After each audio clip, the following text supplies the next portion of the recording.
ग्रंथों में कहा गया है कि गाय के मुख में समस्त देवताओं का वास होता है, इसलिए जब वो नोबी बना दिए, हरी घास खाती है, तो समझिए कि यह अर्पण साक्षात देवी देवताओं तक पहुंचा है।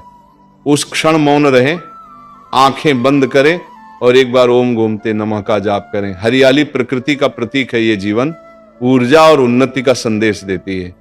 जब आप ये हरियाली अर्पित करते हैं तो आप अपने घर में समृद्धि, स्वास्थ्य और स्थिरता का आह्वान करते हैं।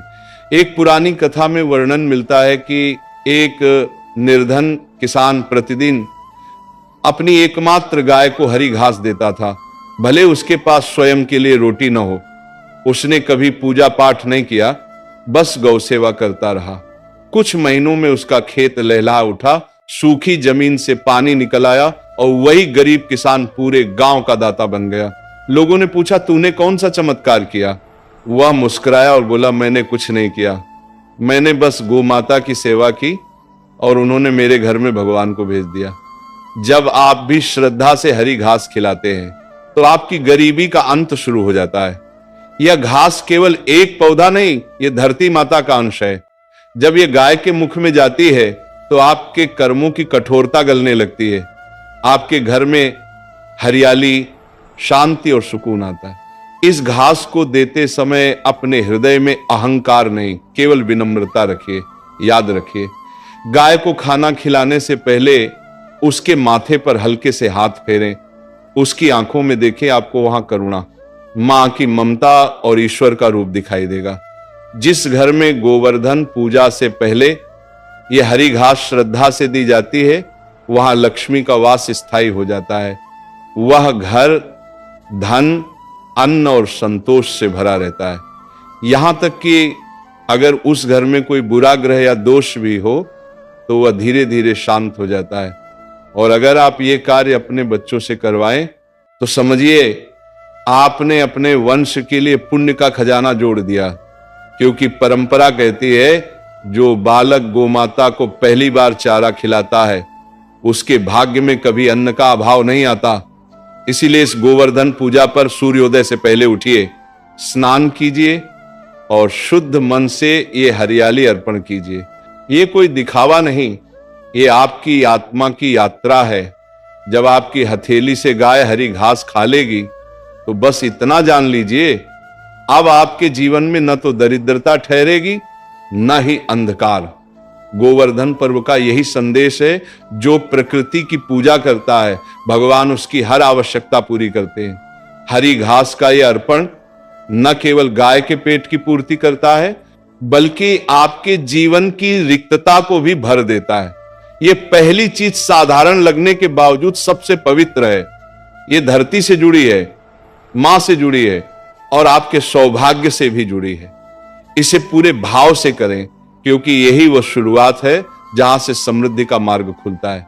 साथियों, दूसरी चीज है गुड़ और मिश्री का अर्पण। दर्शक बंधु, पहली चीज यानी हरी घास का अर्पण, जहां धरती माता की हरियाली और समृद्धि का प्रतीक है। वही दूसरी चीज गुड़ और मिश्री का अर्पण जीवन में मिठास, सुख और लक्ष्मी कृपा का प्रतीक है।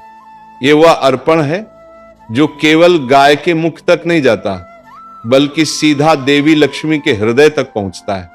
कहते हैं गोवर्धन पूजा के दिन अगर मनुष्य गाय को प्रेम पूर्वक गुड़ और मिश्री खिलाता है तो उसके घर के कटु रिश्ते मीठे हो जाते हैं, दरिद्रता दूर हो जाती है और घर में स्थायी लक्ष्मी निवास करती है। क्योंकि गुड़ और मिश्री केवल खाद्य नहीं है, ये भक्ति और विनम्रता की मिठास है। कल्पना कीजिए वह दृश्य, आप अपने हाथों में गुड़ के छोटे छोटे टुकड़े लिए हैं और उस पर कुछ मिश्री के दाने चमक रहे हैं। सुबह की हवा में हल्की सी मिठास घुली हुई है। आप जब गाय के पास जाते हैं वह शांत दृष्टि से आपको देखती है, जैसे वह समझ रही हो कि ये केवल गुड़ नहीं बल्कि आपके मन की मिठास का प्रतीक है। आप धीरे से वह गुड़ गाय के सामने रखते हैं, वह उसे चबाने लगती है और हर चबाने की आवाज मानो आपके जीवन के कटु अनुभवों को मीठा करती जाती है। पुराणों में कहा गया है कि गुड़ का रंग भले ही गहरा होता है लेकिन उसका स्वभाव पवित्र और मधुर होता है, ठीक उसी तरह जैसे मनुष्य का हृदय। जब आप ये गुण अर्पित करते हैं तो आप ये प्रार्थना कर रहे होते हैं कि हे गोमाता, मेरे जीवन की कठोरता, मेरे मन के दुख और मेरे कर्मों की कड़वाहट को इस गुड़ की तरह मिठास में बदल दो। ये केवल अर्पण नहीं, ये एक परिवर्तन का संकल्प है। गुड़ को देते समय ध्यान रखें कि वो ताजा और शुद्ध होना चाहिए, उसमें गंदगी या कीड़े न लगे हों। एक कटोरी में थोड़े से गुड़ के टुकड़े और कुछ मिश्री के दाने मिलाइए। इस मिश्रण को पहले गाय की दृष्टि के सामने रखिए और फिर प्रेम पूर्वक उसे खिलाइए। जितनी बार आप गाय को ये अर्पण देंगे, उतनी बार अपने मन में ओम गोमते नमः का जाप कीजिए। ये जाप आपके कर्मों में मिठास लाएगा और आपके परिवार के संबंधों को मधुर बनाएगा। अब इस अर्पण का रहस्य सुनिए। गुड़ धरती की ऊष्मा से बनता है और मिश्री जल की शीतलता से। जब आप इन दोनों को एक साथ गाय को देते हैं तो यह ऊर्जा और शांति के संतुलन का प्रतीक बन जाता है। यह संतुलन आपके जीवन में स्थिरता लाता है, धन आने लगता है, घर में झगड़े शांत हो जाते हैं और भाग्य की दिशा बदलने लगती है। पुरानी कथाओं में कहा गया है कि जहां गुड़ और मिश्री का अर्पण गाय को किया जाता है, वहां कुबेर का द्वार अपने आप खुल जाता है। एक प्रसंग आता, एक व्यापारी था जो कई वर्षों से घाटे में चल रहा था। उसके घर में निरंतर कलह रहती थी। एक दिन एक साधु ने कहा, बेटा, गोवर्धन पूजा से पहले अपनी गौ माता को हर सुबह थोड़ा गुड़ और मिश्री अर्पित करना और खिलाने से पहले अपने मन की कटुता त्याग देना। व्यापारी ने वैसा ही किया। कुछ ही दिनों में उसके व्यापार में अप्रत्याशित लाभ होने लगा। उसके घर में पहले जो कड़वाहट थी वह प्रेम में बदल गई। लोगों ने पूछा, क्या यह कोई तंत्र है? व्यापारी मुस्कुराया और बोला, नहीं, ये भक्ति का विज्ञान है और ये सच है।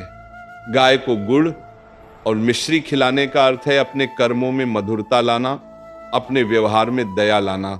जब आपका मन मीठा होगा तो लक्ष्मी को भी आपका घर मधुर लगेगा। देवी लक्ष्मी वहां ठहरती हैं जहां कठोरता नहीं बल्कि कोमलता हो। इसलिए जब भी आप ये अर्पण करें तो मन में कहें, हे गोमाता, जैसे ये गुड़ मीठा है वैसे ही मेरे घर का हर रिश्ता, हर शब्द और हर कर्म भी मीठा हो जाए। अब एक छोटी सी सावधानी, गुड़ और मिश्री की मात्रा बहुत अधिक न दें ताकि गाय अस्वस्थ न हो। थोड़ा सा अर्पण ही पर्याप्त है, परंतु भावना गहरी होनी चाहिए। ये भक्ति की परंपरा का नियम है कि भगवान को मात्रा नहीं, भावना चाहिए। दर्शक बंधु, ये दूसरी चीज आपको केवल धन ही नहीं देगी बल्कि जीवन के हर रिश्ते में प्रेम और स्थिरता का आशीर्वाद भी देगी। जब गाय आपके हाथ से गुड़ और मिश्री खाएगी तो उस क्षण समझ लीजिए लक्ष्मी ने आपके द्वार पर पग रख दिया है। क्योंकि जहां स्वाद में मिठास होती है वहीं जीवन में शांति होती है और जहां शांति होती है वहीं सच्ची समृद्धि बसती है।